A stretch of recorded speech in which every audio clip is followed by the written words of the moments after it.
Mike Bailey here with Sip and Chew and Mike and Stu. I'm here at Lake Bouchon Wine Bar in Daphne, Alabama, interviewing McDonald of Vision Cellars wine. Booker say, honey, what you do? Honey say, Booker, more than you. Booker say, honey, do you... Hello folks, I'm Mike Bailey with the Sip and Chew Show with Mike and Stu. I'm here by myself today, but not by myself. I'm here with guest McDonald. Mac, welcome. Thank you. Welcome Thank to you for having Mobile. me. Yes, Yeah. yes. Good to I'm see excited. you. It's been a while. It's Yeah. been a while. Yeah. Mac is a vintner, right? Mhm. Winery owner and an all-around great guy. And I wanted to, Mac was in town. I wanted to talk to him a little bit about his wines and his business. And Mac, if you don't mind, I got a list here. Yeah, sure. So tell me about Mac. Who is Mac? Mac is a guy who I grew up 89 miles south of Dallas, Texas. I grew up way in the country. There's no town where I grew up. My father was a moonshiner, considered one of the best moonshiners in all of that East Texas part of the woods. Yeah. Going through that little town, you know, there was no zip code, you know, there was no stop sign. You know, you just knew that Joe was coming around at 9:30 and that was about it. So that's the starting of McDonald. Okay. All right. How much education did you go through? I went over to college. All the way through college. Where did you go to college? I went to college at Merritt College in Oakland, and then I went up to Cal at Berkeley. Okay. All right. Did you ever know one day you'd be in the wine business? Yes, I did. I didn't know in what capacity, but in the back of my mind, I'll just take that back. I should say I wanted to be a winemaker since I was like 12 years old. Oh, really?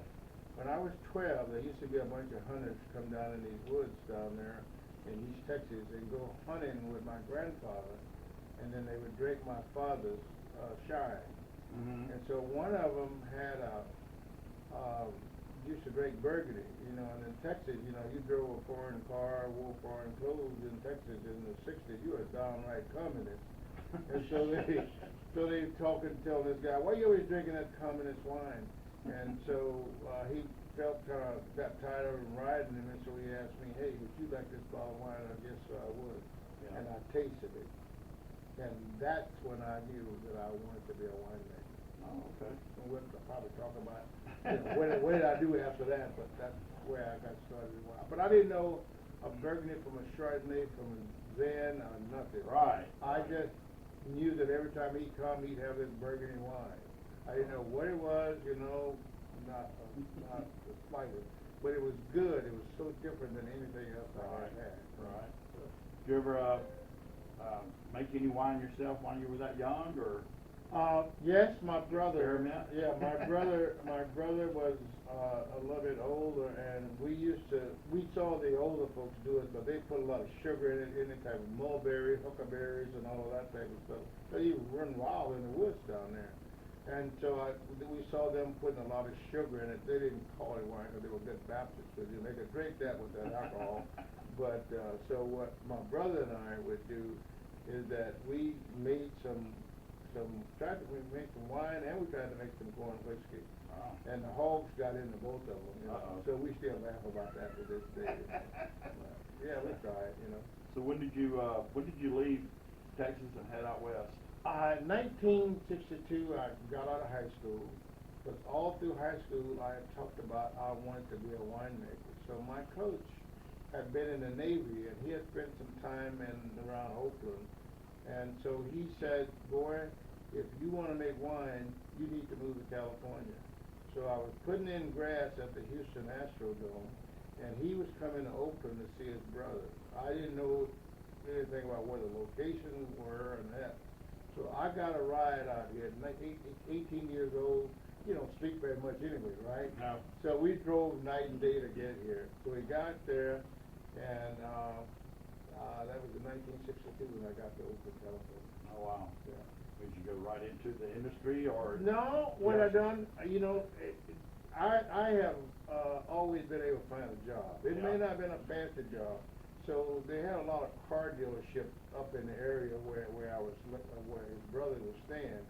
And so I'd walk up and down the street and ask them, hey, you need somebody to wash your car for you?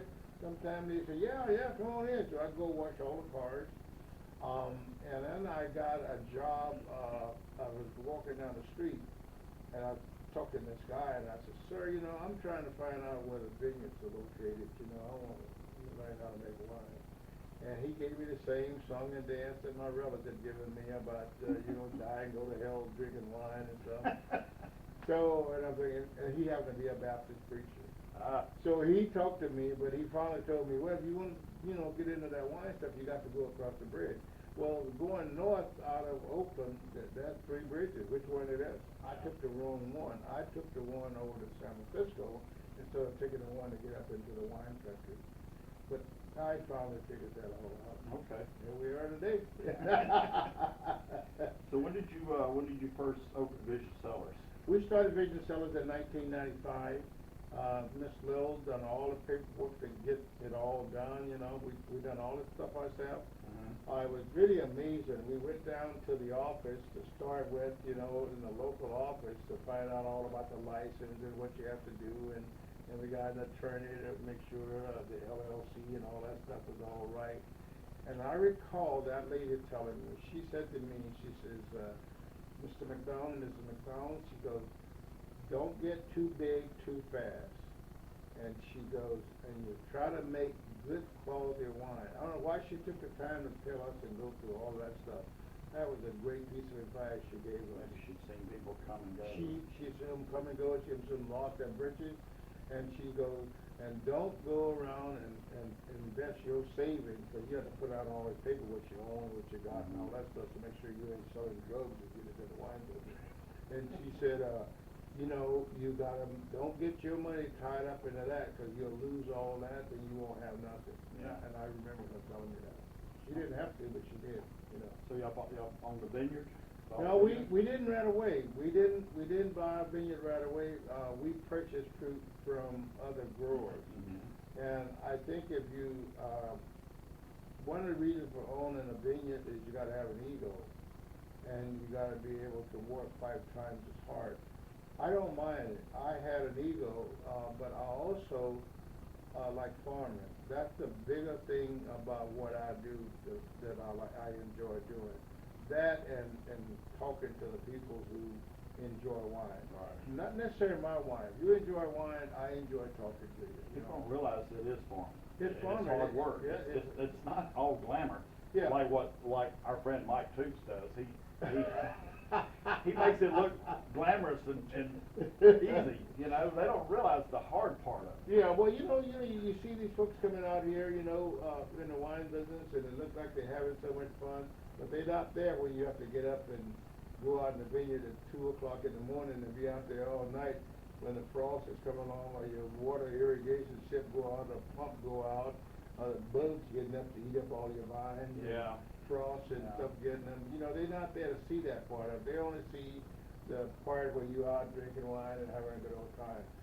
I love it. Get into it. I love it, but you gotta be able to work. You gotta have a couple things. You gotta love the people, you gotta love hospitality, and you've gotta spend some hours. And all that family time goes out the window, you know. It's like a dairy, you know, you got a dairy, the cow's gonna come into that dairy at 7 o'clock in the morning whether you want them or not. But they know they're gonna get fed and you're gonna milk them.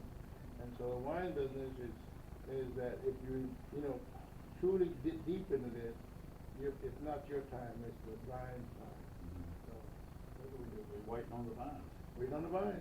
That's it. They're gonna give it to you, you know what I mean? Or not to give it to you. So you do own a vineyard now? No, we sold it. We sold the vineyard Okay. about, 2 years ago, I think, about 2 and a half years ago. The reason we sold it is the county started, like everywhere else, they started putting in too many rules and regulations, and I'm getting older, and I'm telling you, when you're getting up to 79 years old, you know, you just don't feel like being out there all day pulling weeds and, Yeah. you know, pruning and all of that type of stuff. So we bought fruit for many years before we had the vineyard. But I had an ego, and my ego says, in order to be complete, you need to own a vineyard. I'm glad we went through that period of time, because it taught me a lot about what happened before the fruit hit the winery. So I'm glad I done that. It was very nice. Good. Do you remember the first bottle you sold? Yes. I was at a restaurant in Northern California, and I'm sitting there in this restaurant because I figured out I need to taste this wine with these people. And so I go into a restaurant, some of my friends' restaurant, or I'd be on the street with my ball, and I'd be asking folks, what do you think about my label, And I would only ask women, because guys sometimes don't tell you the right thing. I'd ask women, and they'd tell me all kind of stuff about my label. But so I was in there, and I was tasting this wine, and a guy named Dale Groom, he used to be the winemaker for Guys of Pete. He said to me, he was at the restaurant that night, and I was there, and so he came onto the table, and he said, listen, Mac, you're going to do good in this business, but you can't give away all your profit. Because, if you like my wine, man, I'd give you a bottle of it. I want you to taste my wine. He goes, there's a thing in this thing called profit and losses. So that was my first time of doing wine, until somebody called me up and bought some of the wine, So I was pretty happy. Felt good, didn't it? Yeah, felt good, Felt real good. So your label, this character on the front of your label. Well, who is that? I Or what is that? like African art. Yeah. I always liked African art. And I thought, you know what, I wanted something different on my label than the normal folks, because most folks, they put grape leaves or something, barrels or something like that. Particularly when we started now, people put dogs and all kind of cats and all Right. kind of things on it. So what we ended up doing is I do 20 of these labels, different masks, because I like African art, and so I came up with this one, and the idea that I was going to change those labels on a yearly basis, but I've never changed it. I kept the same label on it, and I realized it. Originally, when we started out, this label was big and bold, and I mean, it was big, took this whole thing. And I remember people telling me, said, well, you're going to have a hard time doing that. You can't, nobody ain't going to buy no wine and take you serious with an African mask on. I said, well, that's really what I want to do. And so I remember talking to Chuck about it, Chuck, the owner of Canis Winery. He said, Mike, if that's what you think you should do, that's what you should stick with. Absolutely. And I stuck with it. And then probably about maybe 8 years ago, I changed it to like a watermark, so it's not so big and show up. And the reason that I've done that, I was trying to get my kids to be more involved with the winemaking and all that stuff, because that represented me, that big bold thing. Yeah. So I wanted to make it so that it wasn't out there. Now, this name Vision Cellars, now that came about because we couldn't think of a name for our winery. Miss Lil and I did. So we're gonna name it after our kids, we're gonna name it after ourselves, Mac and Lil, because that's what's on our license plates. And so I said, no, I don't really wanna do that, because if I ever sell it or croak and somebody else will own my name, and I don't wanna do that. So she says, I came home one day and she goes, we're gonna call it Vision Cellars. And I said, what are you gonna call that? She goes, because that's always been your vision. Yeah. And that's how we got the name, and that's how the mask came about. Right. Now, how many varietals do you have now? Well, we do like 7 different Pinot Noirs, and we do this red wine blend, a white wine, and a rosé. Now, the rosé in the vineyard, we can still get fruit from this vineyard, but it's no longer called the Miss Little Vineyard. Around the edge of the vineyard, there are a lot of oak trees that hang over. And so she never would let me cut those oak trees. Plus, there's an ordinance in where we live about oak trees and redwoods, So this didn't get very much sun, and so we took that fruit around the edge of the vineyard to make rosé. Okay. That's why we limited on the amount of rosé that we can make. We don't make a lot of that rosé. Right. But we don't make a lot of any of these wines, anymore. So that's what we do with it. Cool. Well, listen, we have some challenges with the fires in California. Well, we've always had fires, but not as bad as the fires they are now. Now, I know that a lot of folks are going to be real hesitant about the coming year of 2020. but winemakers are pretty good. We have learned how to handle fires very well.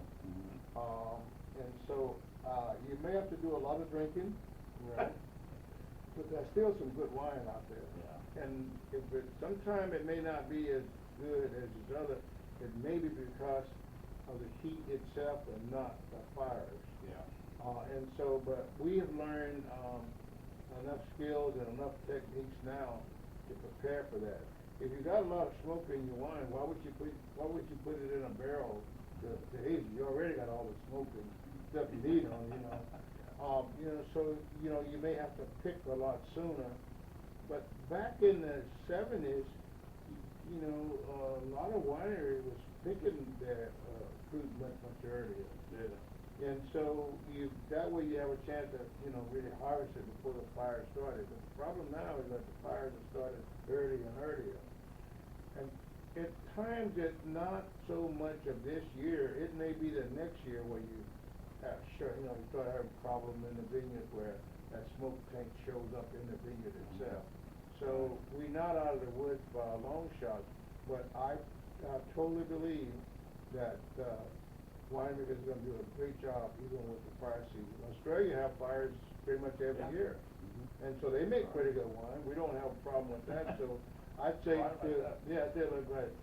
Give the winemakers a chance to see what they can do for 2020 and beyond, because I think it'll take another couple of years before we burn out everything in California. Then there won't be nothing burning. Right. So. What about COVID? How did COVID affect? COVID didn't affect us really at all. A lot of folks was home and they were drinking. So, and so the folks that that normally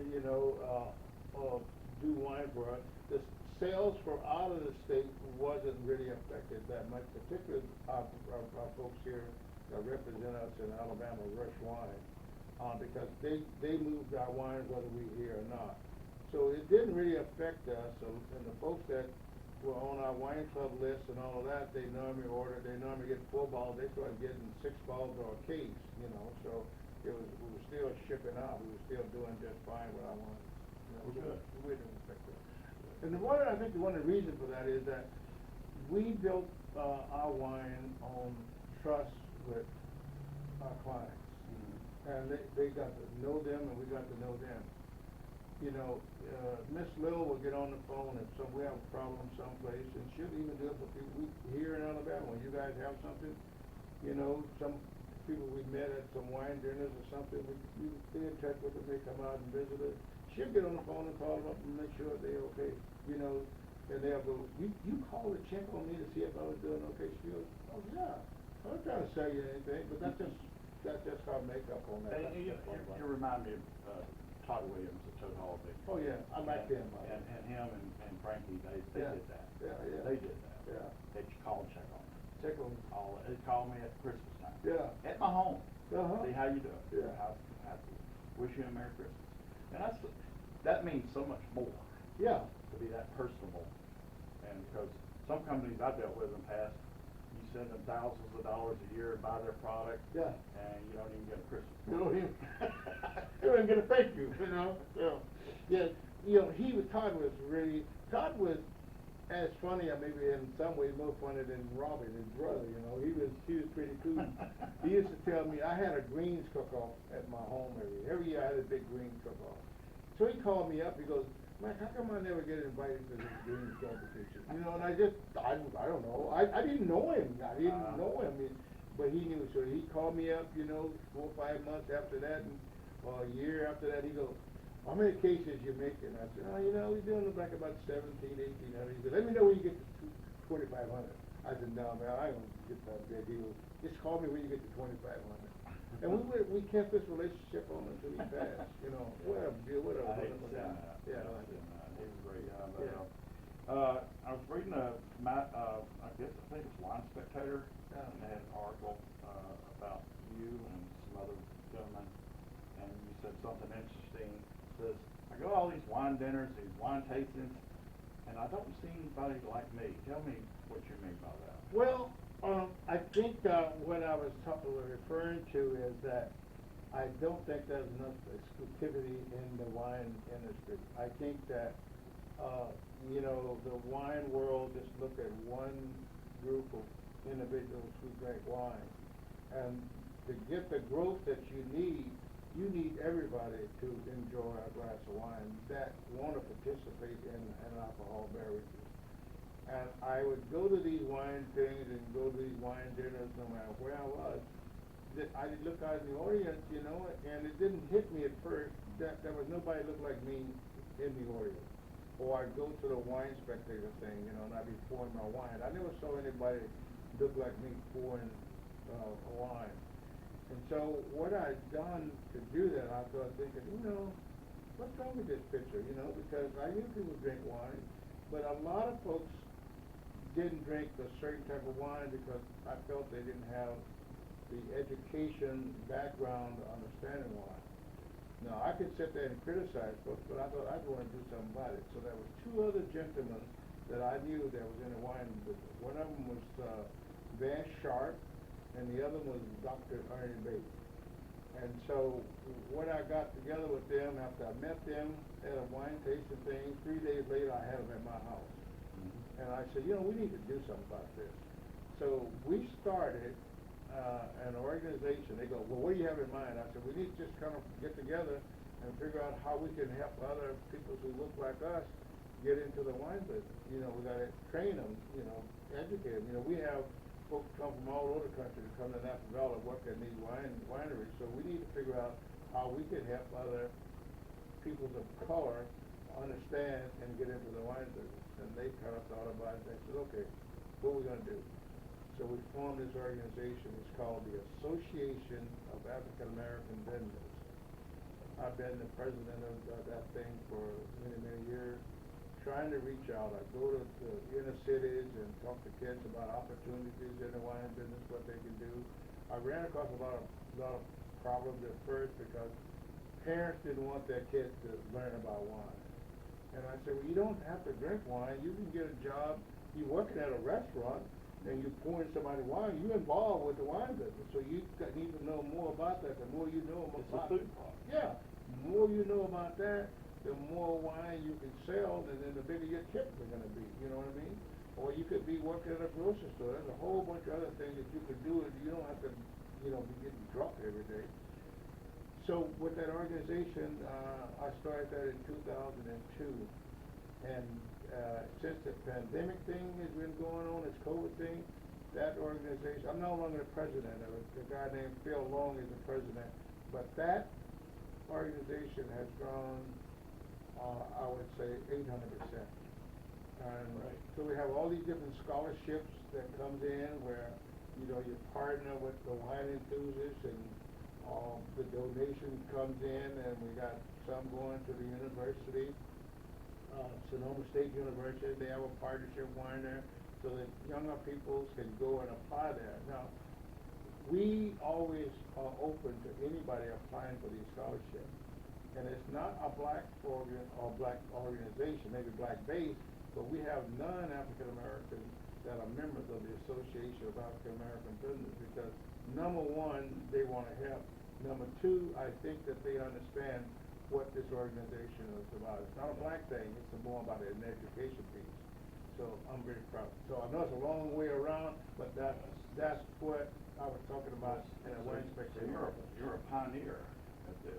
Yes, I've been doing this a lot longer, and so what I try to do is people that are coming into the business, I get them in and have them come to my home sometime, and I sit down and talk with them.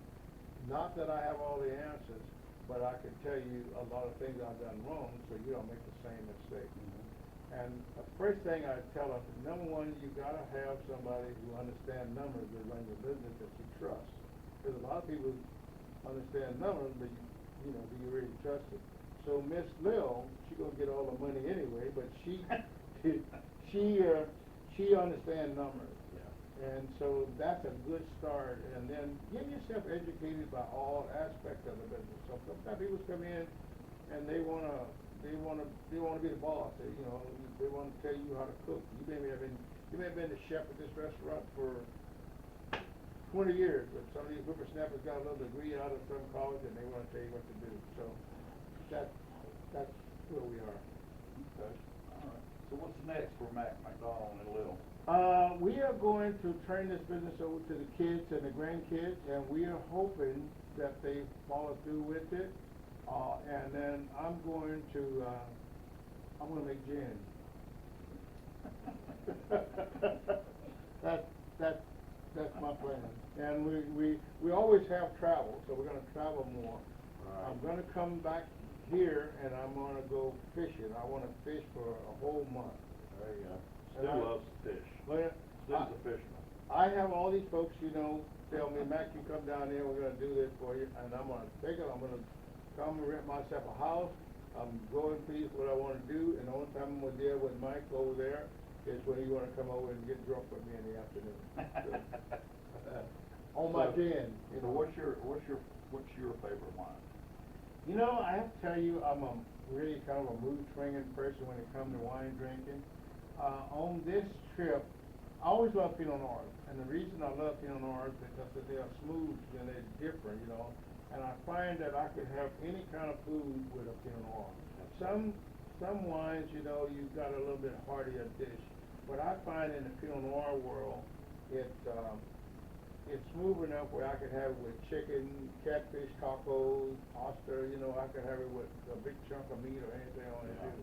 However, with all that said, I do love rosés. I love rosés that they're dry. I don't like them with a lot of little residual into it. But I like them, not a normal person when it comes to all of this etiquette on wine drinking. I like to take a quart jar and fill that sucker up with ice and take a bottle of rosé and put in there and it's ice cold. When you come out of that vineyard or you come out of there working real hard, I'm telling you, then Refreshing, huh? it's refreshing. Yeah. It is refreshing. And so I like all the wines. I wouldn't try to sell a wine that I didn't like. The only wine that I think I ever made that I couldn't drink it often was rosé was a little bit of residual in it. Because that's not the thing I do. I only made it one time and I won't make it again. So if you were a wine, what would you be? I would probably. What would you pair yourself? What food would you pair yourself with? I would pair myself with a taco. I love what wine? fish stuff. With that, I would take either one of these, but I would probably take a glass of this one, and a glass of that one, and a glass of that one. And that's what I would do. Because sometimes, you don't get the right pairing, you don't get what you think that you're gonna get. I'll go out and open up a bottle of wine, and it's not really what I'm looking for. So, my home personal cellar is real close to me, so I should go out there and get me another one until I find out really what I like with that gin. Okay. It's kind of like how sometimes you have a taste for something, and then when you get it, you go, well, I'm not sure if that's really what I want. So that's really how I want it. Well, Matt, I've enjoyed talking to you. Well, I hope I answered your question. Glad you stopped by. Glad you made time for us, and love to have you on the radio show one day. Oh, Thing is, we come on 8 o'clock Sunday mornings, and you're usually in bed at 6. You and Miss Little probably snoring away still. well, we sometimes we'll wake up, we just don't get up, Okay. So and plus I'm getting better because then I don't hang out too late at night, you know what I mean? At home, we've been at home together, we watch Gunsmoke, and when Gunsmoke go off, we go to bed. Ain't too much on TV, so Gunsmoke is good for us, Not too much entertaining. Yeah. Thank you, man. Always a Great pleasure. Yeah, good to see you again. Yes, you're a great inspiration. Yeah, I hope young people see this and say, I want to do what Matt. I want to be like Matt. Well, we get a lot of calls on that, and then I try to, be kind and understanding with them and kind of look back where I was and how the Wagner family, helped me, and I want to pass that on to others. You're doing a great job. Thank you. All right.